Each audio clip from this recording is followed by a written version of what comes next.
Do you wonder if others are dealing with the same project management challenges as you? Not sure where to turn for guidance and leadership? Office hours are in session as we discuss project management and PMOs with global leaders, hearing their story and learning their secrets to success. Our goal is to empower you and help you elevate your PMO and project management career to new heights. Welcome back to Project Management Office Hours with your host, PMO Joe. Welcome, everyone, to Project Management Office Hours. We're the #1 live project management show in the United States. And today we're broadcasting to you from the Phoenix Business Radio X studios in Tempe, Arizona. I'm your host, PMO Joe, and for the next hour or so, we're going to be talking project management with our special guest.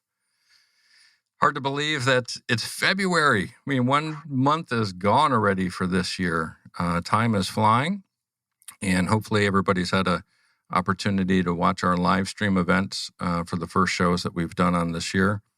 And we are now, experienced a little bit on the live streams, feeling a little bit more comfortable. So we'll see how the rest of the shows go as well. I also want to say thank you to the PMI Phoenix chapter. They hosted me last Friday for their January breakfast kickoff meeting. And that was a lot of fun. We talked about the project management journey and how organizations and PMOs mature as they move through that journey. So that was a great show. So thank you for that. Also want to mention that coming up in February on the 22nd here in a few weeks, the PMO Leader Platform is going to be hosting a panel discussion on the Digital Transformations webinar. That's going to include Americo Pinto, Laura Bernard, and myself as the panelists. So that's going to be a fun time. First time ever that Americo, Laura, and I have actually shared the stage together. So I'm super excited to be with them, and it's going to be a lot of fun. Also want to thank our sponsors, of course, the PMO Squad and the PMO Leader. Without them, none of this is possible. Certainly go out and visit their websites to learn more about all they have to offer and how they can help you in your career growth and development. Reminder, we are live streaming for those who are out there and watching the show. If you have questions or want to interact with Louise or I, please feel free to ask the questions. Can't guarantee we'll get to all of them, but if you do ask, we certainly will try to get to them and make this be an interactive experience for everybody. So with that, I'm super excited today to have with us from Australia, Louise Gardner. Welcome, Louise. Thanks, Joe. If you can take a moment just to introduce yourself so everybody out there gets to know you a little bit better, that would be fantastic. Sure. And first of all, I want to say I'm super pumped to be here. I'm a long-time fan of the show, so thank you for having me on. I'm Louise Gardner. I'm the founder and managing director of Pledge Consulting. I set up the business in 2012, so almost 10 years ago now, really because I was super passionate about helping organizations to get value from the way they manage projects, and in particular, value from PMOs. I was client side for about 15 years before I started the business, had a range of senior management roles in large companies. So I'd seen a lot of consultant activity, good consultants and bad consultants, and I got to a point where I thought, I need to have a crack at this. I think there's a lot of value that can be had. Other thing to note about me, you might tell by the accent, I'm not originally Australian, although I am a very proud Australian now. I'm from Liverpool in the north of England, and I've been here almost 18 years, so the accent's obviously not going anywhere. Well, thank you so much for joining us, and certainly appreciate you taking time. I know it's your beginning of your Friday, end of our Thursday over here. For those watching, and you see me wearing a bit of a sweatshirt, it's our winter in Phoenix, which usually means instead of being hot, it's just warm. But today it was actually cold. This morning it was 0 degrees Celsius, 32, when I helped take the kids to school. So it was a bit chilly for us. So I'm not used to the cooler temperatures. I know it's summertime for you over there now, right? Oh, it's beautiful here. Actually, it's a little bit cooler today. We've had a run of kind of 35-degree days, so it's borderline a little bit too hot. Sorry to rub it in. But I had a Facebook memory pop up this morning, and actually 9 years ago today, I was actually in Scottsdale for Super Bowl Sunday. And there was a huge, big power outage. So we missed the Super Bowl, which, not being a huge fan of the sport, didn't trouble me too much. But but it was warm. We were in the pool, so yeah, it is cold for Phoenix. Well, the Super Bowl will be back in Phoenix again next year, so come on back. We'll get together. I invite everybody, whoever's listening, come on out for the Super Bowl. And then for those on the live stream, pop in the comments. Just let us know where you're joining us from, Australia or the States or anywhere in between. It'd be good to know where you're joining us from. Let's start with maybe a little bit of your story before we jump into the PMO type topics. You mentioned it in your introduction that you're originally one of the Beatles and you're from Liverpool.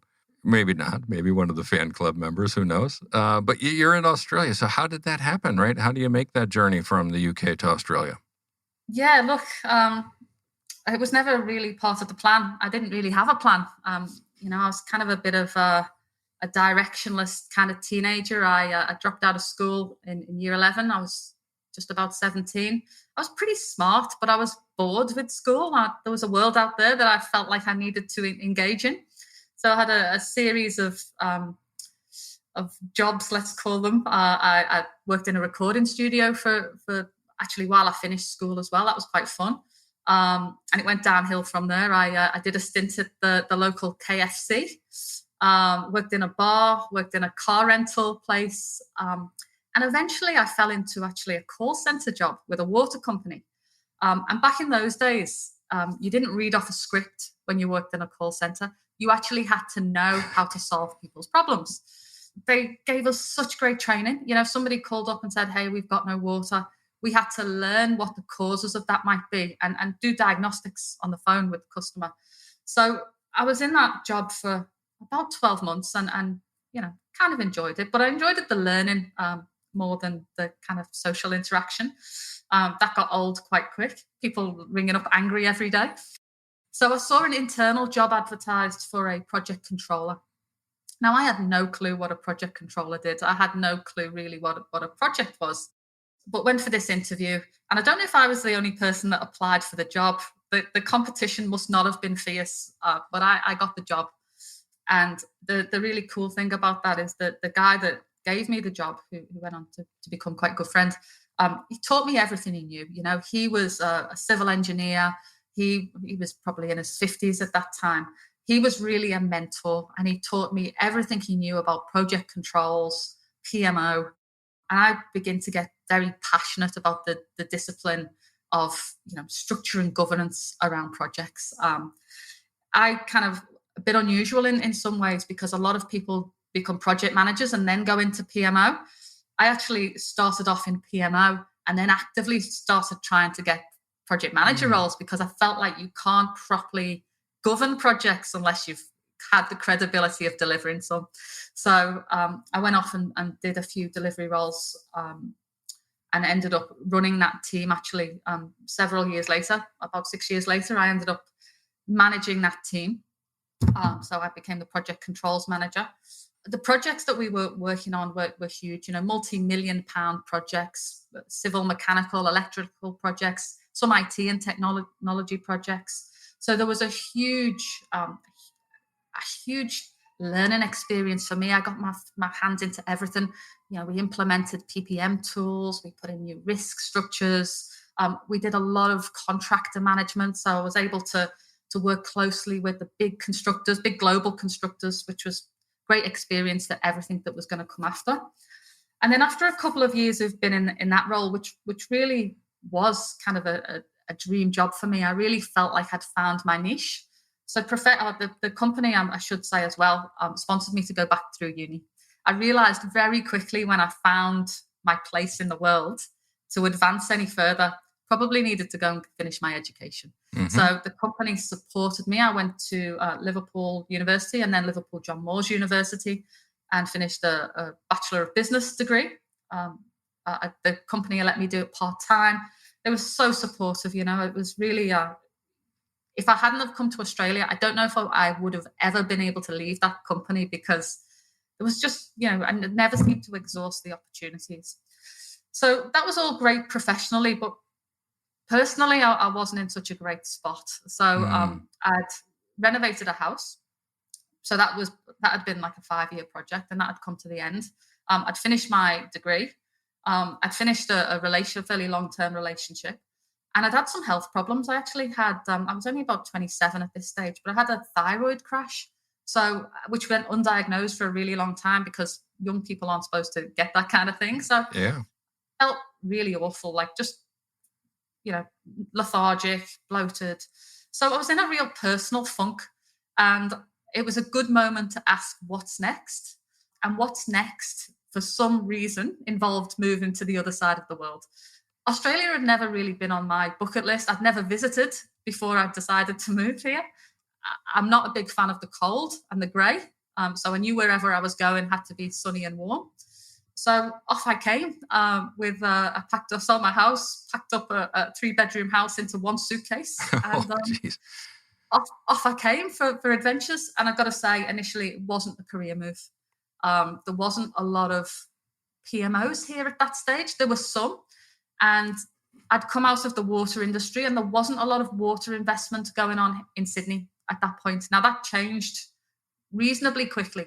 But it definitely wasn't a career move. It was a personal move. And with hindsight, it was the best career move I've ever made. But that wasn't really how it started off.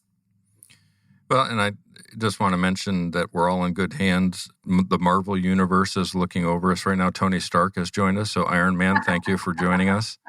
I appreciate that. Keep us all safe as the show continues forward. But that's one of the themes we have from the show and all the different guests we've had is kind of that what's next moment, right? Everybody who you hit that crossroads at some point, whether it's your career, your personal life, like you mentioned, and it's, what am I going to do? Am I going to stay on the road that I've been on, or am I going to venture off this and try a new path? And that takes courage, right? I mean, you went to a different country, you went to a different continent, you went to an unknown place. I just think everybody needs to have that incentive sometimes that if somebody else did it, I can do it too. And so I salute your courage, right, to be able to make that change many years ago. Yeah, thank you. Yeah, I actually think it would have taken more courage to stay. Probably didn't need to go as far as Australia. that was probably where I went out on a limb. But yeah, I was bored and I had no ties really. So I recognized it as being a now or never moment. Yeah, and again, thanks to everybody who's been joining in, Australia and Pakistan, and we've got people coming in from all over, and Irony Man instead of Iron Man. I like that, Tony. That's nice. The other thing I was thinking about with you, and as you made your change and went through all of this, is that you had to learn a new industry, right? I mean, you, like you said, you didn't start out in this space. How do people learn? Right. I mean, again, PMO isn't easy. And you went in uneducated. You didn't have a degree at that time. I shouldn't say uneducated, but you didn't have your degree. You didn't come up through the ranks of project management. So how do you start off in that PMO space? Such a great question, Hey, because I talk about this to people all the time when they're shifting between industry types. So for me, it was a lot of listening. I felt very exposed. Actually, every day I felt like I was going to be found out for about 2 years. Because I'm sitting down with project managers who are, engineers, and I'm asking questions around baselines, and I'm asking questions about forecast cost to complete, and I'm learning this, all the technical stuff around project controls, but without really understanding the engineering speak. So it was all about listening. I never claimed to know anything. I didn't. I listened, and I was a fairly bright kid, and I was super keen to succeed. So I asked lots of questions. In technical industries, we talk in acronyms, and that's not just different between engineering and IT. That's different from business to business. And you start off somewhere new and you think, oh, I should know what that means. It's okay not to know what things mean. There becomes a time though where you should have asked the question. Sure. So my whole thing was about making sure I asked the questions nice and early. So, ask them up front. So asking questions, learning quickly, listening. I guess that was it really. Just being keen and not claiming to know anything I didn't. I was young enough and green enough I could get away with it. Well, and you did another leap, right? Starting your consulting firm you hadn't done that before. You worked in corporates your whole time, and now all of a sudden you say, I'm going to go out on my own and create a consulting firm. What was that journey like? I'm sure that wasn't an easy road for you either. Look, it wasn't quite as steep a climb as it may have been. I really did ease into it. I very much the first couple of years, I was just a contractor really. And then you build these business relationships, and then the client will say, oh, can you provide somebody else who can help with that? And before you know where you are, you've got few teams on the go. So it was a gentle slope rather than a steep climb. It probably took 3 or 4 years really before it was sustainably bigger than just me. So it's been a gradual journey. I never felt any pressure to build something big. I want to build something good. And that's the journey we're on. I'm not looking to build an empire here, but we are a growing business and we're striving to get bigger. Yes, I'd be lying if I said I didn't want to build something bigger, but I want to build really a brand that's renowned for excellence in the PMO space. That's what's really important to me. And I think because we're doing it gradually and because there's quality at the root of everything we do, that's kind of the reputation we're starting to become known for certainly in Sydney and in some of the other Australian cities too. And same for me, but similar journey for me with PMO Squad, right? It was, I'm done with the corporate world. I'm going to go run a project somewhere and be my own boss and never have to worry about companies again. And here we are, PMO Squad is doing well and growing and doing awesome. I've got a couple of character flaws as well that helped me along this journey. So I don't have a very long attention span. And what I was finding later on in my career is that you take a job and the job's fantastic. It's senior, you get the car, you get the toys. And after 12 months, I'm thinking, I've kind of done this now. So being able to dip in and out of clients really suits me down to the ground. And the other thing I really like is dysfunction. So to be able to go in and create order out of a bit of dysfunction and chaos, I find really satisfying. So those traits don't serve you that well in the corporate world, but they actually serve you really well in a consulting environment. And one thing I learned, well, a lot of things I learned when we started PMO Squad is, hey, you have to be a salesperson, you have to be an accounting person, you have to be a marketing person, right? Obviously, you're an expert in your field. That's your trade that you're selling those services. But you learn so much more about business, which actually makes you a better partner once you land your work. Did you have the similar experience as that? I learned very quickly what I'm not good at. I'm the only person probably when I arrived in Australia, I've been here for about a year, I went and did an MBA. So again, I always kind of knew that I was going to start something myself. And I thought, an MBA will serve my corporate career well, but it will also, as you're talking about, shore up some of these skills I'm going to need, when I'm out in the world on my own. What I realize is being able to pass an exam in finance does not make you an accountant. So I'm probably the only person that's done a business degree and an MBA and can't make a balance sheet balance. So very early on, I learned to outsource.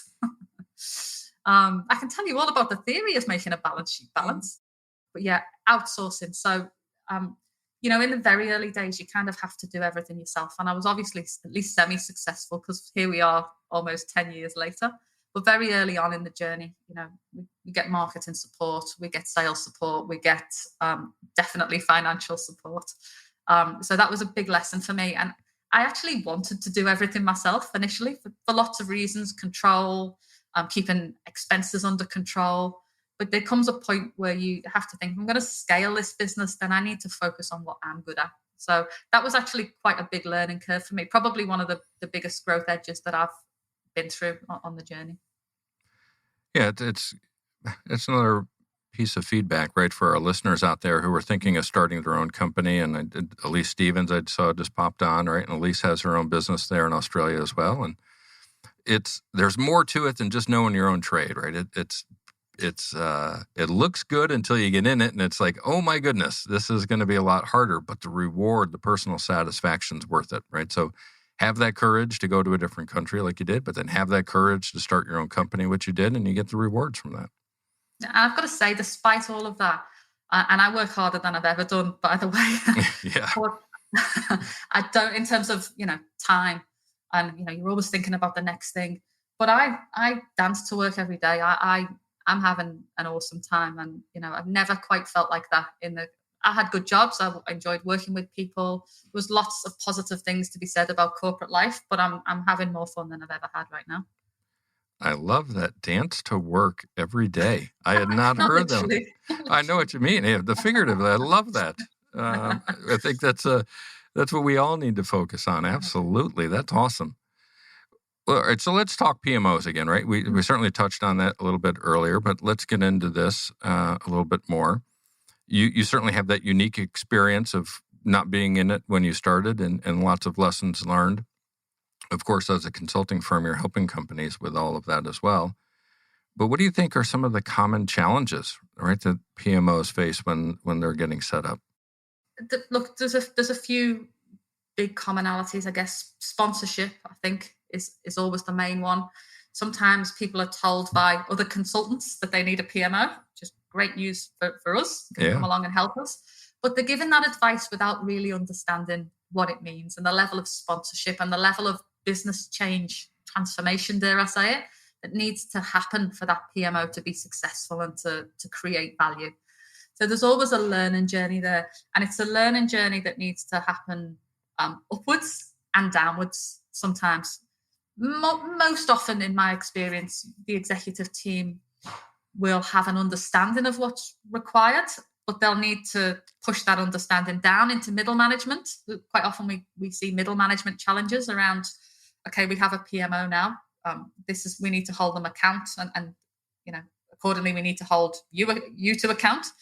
But also it's a big cultural change for project managers if they haven't been used to working in that kind of standardized way that we try and introduce as a PMO. Common challenges usually all around culture, people, whether it's sponsorship, whether it's project manager engagement.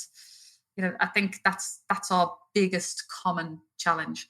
We of course get more technical common challenges around people who want to be rigid in certain methodologies or like to do things in a certain way. We will always face some of that. But again, that comes back to this whole culture change and transformation piece. Do you see any difference within different industries or size companies for challenges, or is that just consistent? Obviously, people and culture are part of every company, so maybe that's just a common problem. I'm speaking obviously very generally, but our client base is pretty much all big companies, but we do have some smaller departments within, maybe small government agencies, local government type things. So we do have some smaller clients. And honestly, if I think across all of them, and we also service a lot of IT and technology, interestingly, given my background was started in construction, but most of our clients are in IT, technology, but we do have some still in that engineering space. And, I'm thinking as we're talking, and I think these challenges are common regardless of how big your PMO team is, or how, whether you're dealing with a $4 billion portfolio or $100,000. You've got to get people's mindset in the right space around the PMO is here to make sure we deliver value on our investments, whether that's shareholder money or whether it's taxpayer money. PMO should be about value. So how do you overcome those challenges, right? I mean, it's one thing to identify, hey, here's a common challenge you have, but we make our money, right, as consultants when we can solve those. How do we do that? Yeah, look, I don't think there's a playbook for it. I think it's a people-centric solution. It's about understanding the concerns. And look, there's a lot of commonality in the concerns. So there's probably a lot of commonality in the way we address the concerns. But I actually think, if I think across my team, I think my team members will address that in their own style. PMO is such a people-centric department, team. It's about giving people a level of comfort that you're there to support them in the journey. And these things that they think can't be done, shouldn't be done, let's just deal with them one step at a time. Let's not, evolution, not revolution is one of my favorite sayings. let's just get to the next little bit, and then we'll sit back and we'll review. And if we've got challenges, if we've got political hurdles, if we've got, our framework isn't working for us, let's just deal with that as we go. So it's about not announcing, I'm here, we're going to fix everything, it's going to be great. It's about being sensitive in the way that you deal with the concerns. And again, that's the same conversation about different topics, possibly, but whether you're talking to a department general manager or a CEO, or whether you're talking about a project manager who's worried that he can't get his project over the line, it's the same approach. One thing we always hear is, hey, can you fix this for us in the next 3 months, right? And it's, to your point, is you just can't, right? It takes time to go through that journey, right? Maturity doesn't happen because you put a time frame to it. Maturity happens over a course of time to mature, right? I would imagine same experience that you find as well. Yeah, look, we often will be, we've got 3 months to do this. My favorite one, and we get a lot of this, is we've had an audit report and we need to fix it before the end of the year, or the end of the financial year. Can you help? And of course, the answer is we can absolutely help you. Can we get you to where you need to be in 3 months? No. Can we get you to a place where you know what needs to be done and you can start to do it? Absolutely. And usually that's enough to respond to audits. They just need a plan. But, people hate it when I say this, when I say people, clients usually, to set up a new PMO or to reboot a PMO that's not firing is a 12 to 18 month journey. And even then, I don't think I've ever seen a PMO that's finished. But you can start getting that value relatively quickly. It's not like nothing's going to happen for 12 or 18 months, but once you decide as a business that you're going to go down the road of creating a project management office or an enterprise project management office, and you are going to invest in that structure and the transparency and the tools and the training to get to that level of maturity, what you're saying is you're going to change your business. It's not something you can do in 10 minutes. Yeah, and executives don't like to hear that, right? So one of the challenges, I always like to talk in non-project speak to help them understand, right? And I said, listen, I've got a 14-year-old son, and I'm tired of driving him to school early 3 days a week so he can get there for his early sessions. So every time we get in the car, I say, hey, Zach, you want to drive today?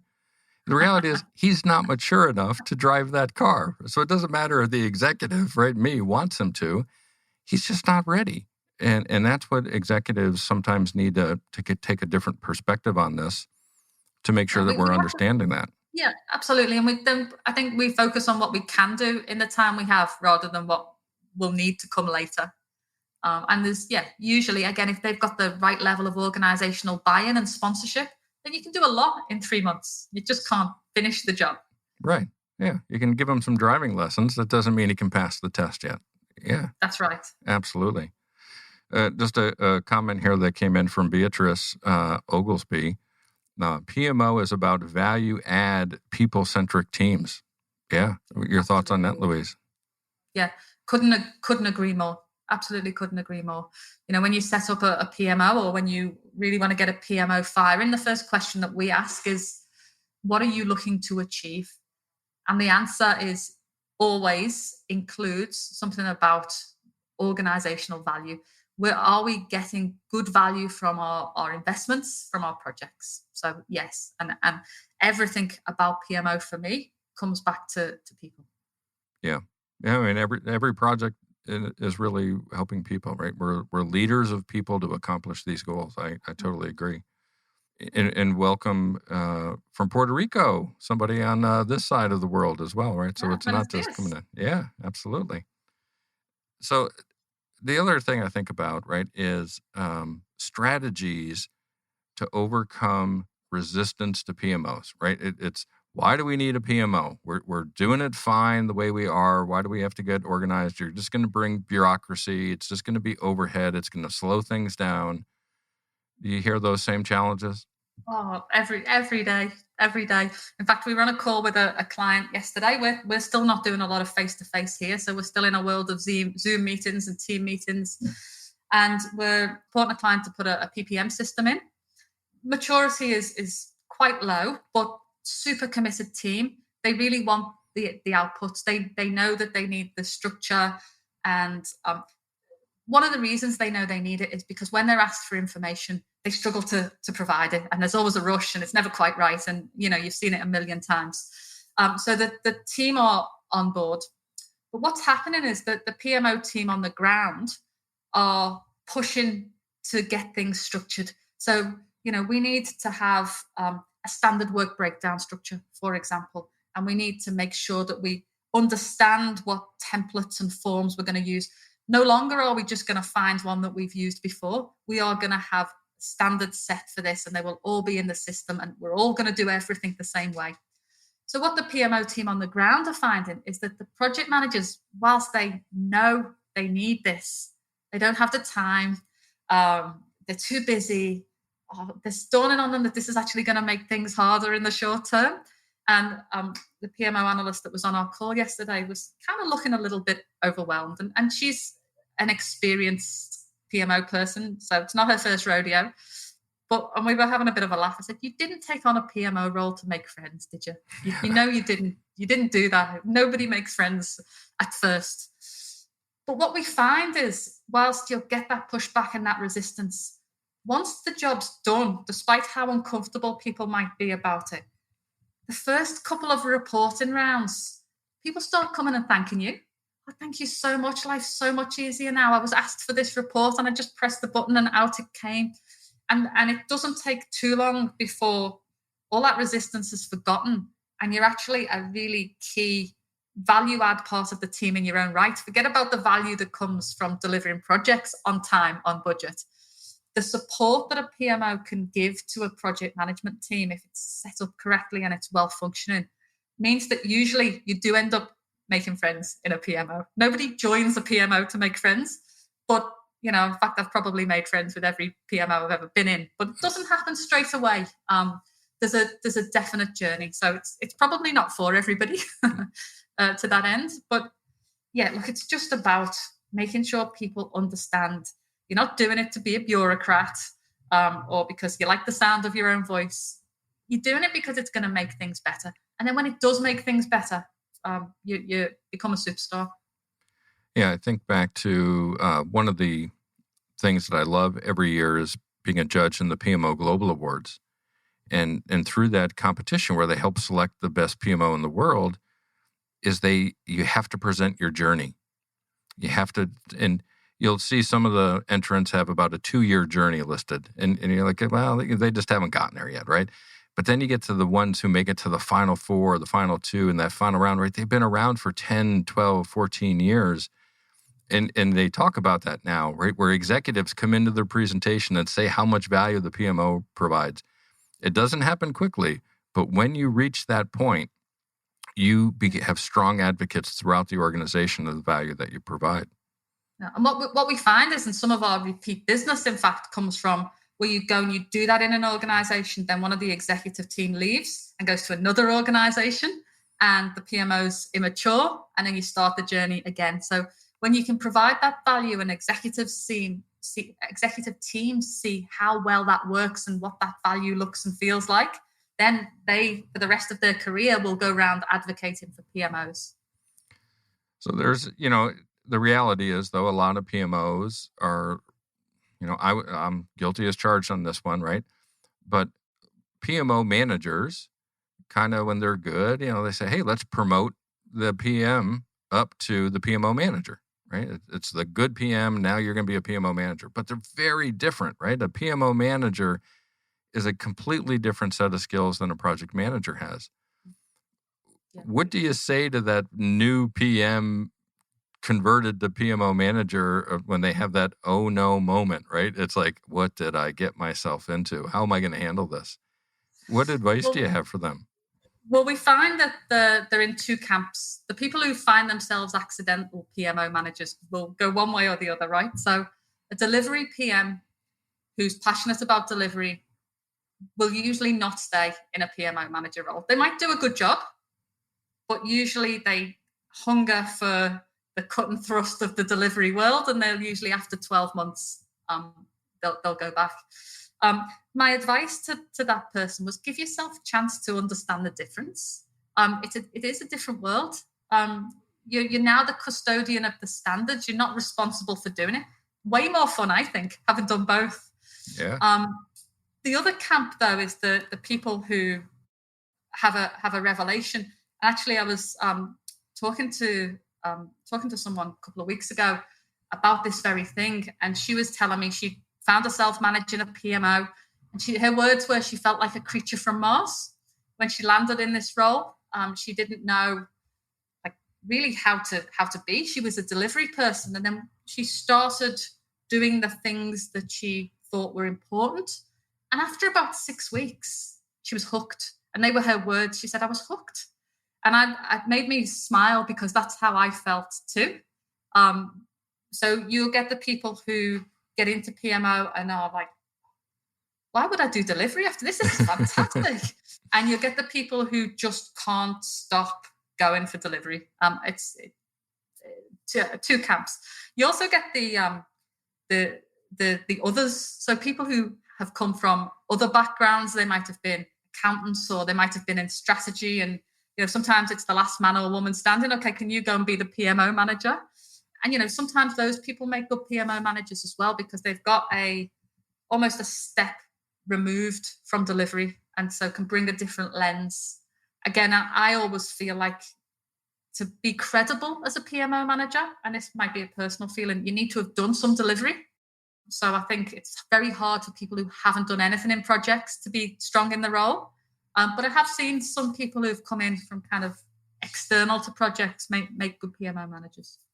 Yeah, same sort of findings for me. And just to do a kind of a plug out there for everybody with continuing education credits, or PDUs, are often needed to get certifications renewed. And just a reminder to everybody, right? These shows, these podcasts are a good source of one PDU for you to be able to claim out there, whether it's PMI or other affiliations that you're working through. So take these sessions in, whether it's live like we're doing now, or you happen to do the recording. You can go out there and do some self-reporting for this time and get your PDUs in order. So always take advantage of that. The other thing that I always think about with PMOs is that what is a PMO, right? Is it a project office, a program office, a portfolio office, or whatever? How do you help organizations resolve through this challenge of just exactly what a PMO is? Yeah, great question. So the first question is why are you doing this? What do you want to achieve? So that's got to be the first port of call. Sometimes it's because you want to do reporting. Sometimes it's because you're not having predictable project outcomes. Everything's coming in late and it's hard to track finances. So find out what's a PMO, as you've said, is a spectrum of activities, from very simple one-person reporting PMO to a kind of 10-person strategic enterprise PMO. And the first doesn't always turn into the last. So what's important to your organization? What do you want to do? And that's really the place to start. So you've got to right size it to meet that goal. What we'll usually find, though, is once that goal has been achieved, where do we want to go next? So we'll have this maturity curve. And again, you might not end up with a 10-person strategic enterprise PMO. You might end up with a little bit of portfolio prioritization. You might end up with some reporting. You might end up doing some quality assurance. It's about finding what adds, it's back to that word value again, what's going to add value to the organization. And if you've got that right by the level of executive support. So as long as you're aligned with what the executive team want, then that will usually work quite well. Yeah, what I love about these conversations, right, is the consistency of my own thought talking to other people. So PMO Squad, we came up with our solution, the purpose-driven PMO, right? And guess what? First step is define your purpose, align it with expectations of your executives as to what you need to do, right? And once you know your purpose, then go measure it. Are we achieving it or not? And then what do you do after that? Optimize to make sure you're staying fresh and your purpose evolves and changes over time. So we've never talked about that before. And you talked about essentially the same steps, half the world away, about this, because those are the bread and butter that we as PMO leaders need to be able to do to have long-term success and ultimately provide value, like you said. Mm-hmm. So tell me a little bit more about Pledge Consulting, right? What is it that, is there a specialty that you guys have? Is there functions or you do better than others? I mean, just to give a broader understanding of what Pledge offers. Sure, thanks. So we've got three main service areas. Advisory. So it's fair to say that 95% of our work is PMO specific. So we do a little bit of project delivery if we're asked, but we're all about the PMO really. We do advisory, so that usually entails supporting organizations with PMO setup, health checks. We do things like PPM implementations, very much concentrating around supporting organizations to get value from PMOs. So all of the things that would sit under that. We do a bit of delivery, which is mostly nowadays PMO as a service. So when you will advise an organization what a PMO should look like, what functions it should contain, sometimes people will say, well, that sounds hard. Can you do it for us? Which we'll say, absolutely. And again, the key to that is right size. And no one wants a team of consultants sitting there in the long term if they're not adding value. So very, very conscious that that's a real value-driven service. So delivery and advisory. We're also have this year set up a capability practice. Sorry, we're calling it people now. Its working title was capability. We now have people practice where we do some training. And we also have a professional development program for PMO managers and project managers who want to advance in their career. So that's a 5-month program that's actually launching towards the end of February. And we've got some academics, industry experts that are going to lead that program. So that's a real passion of mine. I've gotten such a lot out of the PMO world. I'd quite like to help other people do the same. So training-wise, we don't do certifications or any of that. It's real bespoke stuff. So if an organization has a need to understand about PMO value or to do some fundamentals of project management, we'll tailor that course to meet the organization's specific needs. So relatively small part of our business, but it's a growing part, I'm happy to say.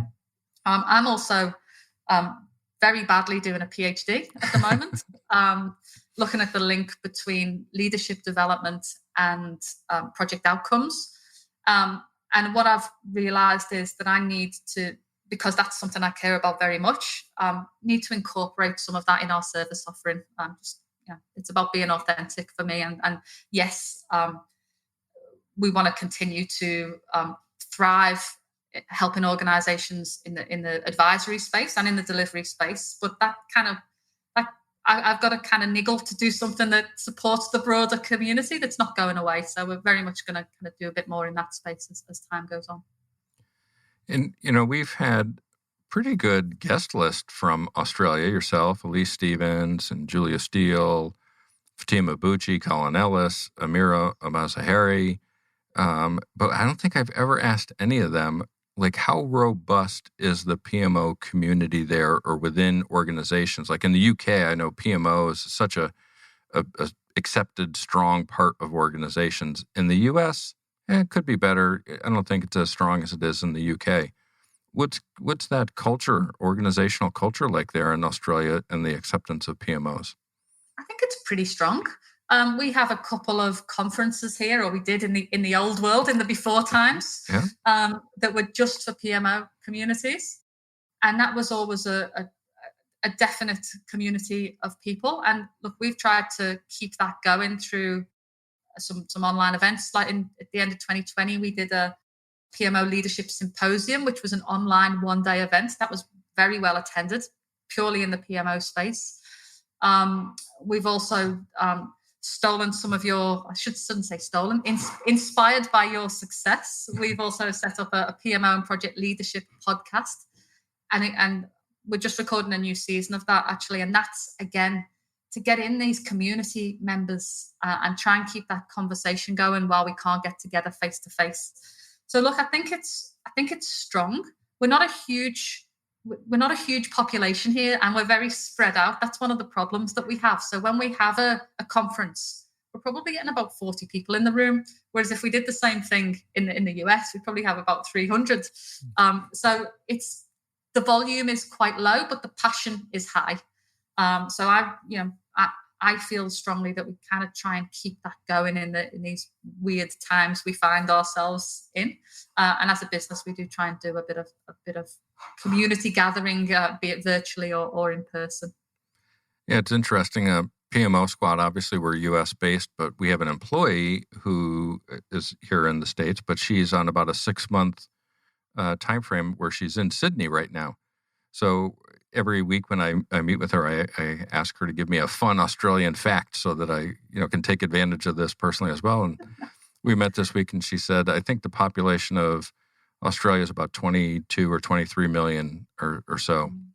And I think we're 27 million now. 27 million? About 23 when I got here, I think. So we're growing, but we're still small. Yeah, and I compared that here, and that's like the size of the state of Texas, right? So one of our biggest states equals that. So because I always want to put in context, landmass wise, you're basically the same size as the U.S., but population wise, it's a tenth of the size or so.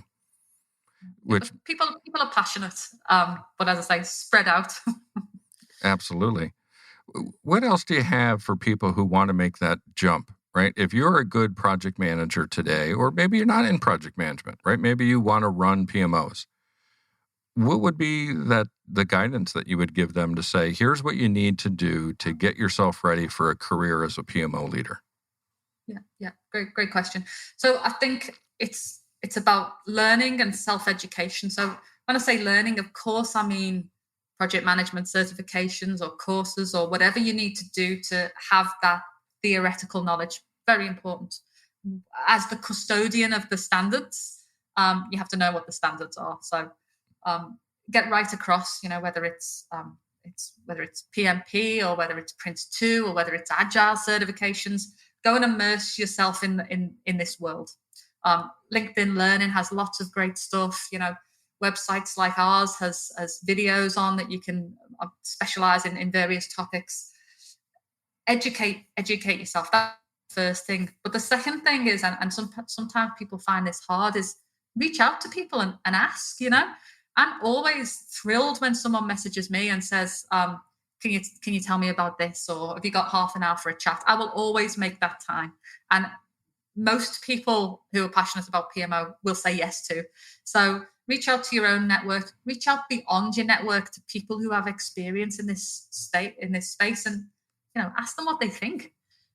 People are keen to help, but it's a funny area. I think I struggle to think about other disciplines that evoke so much passion and so much discussion and debate.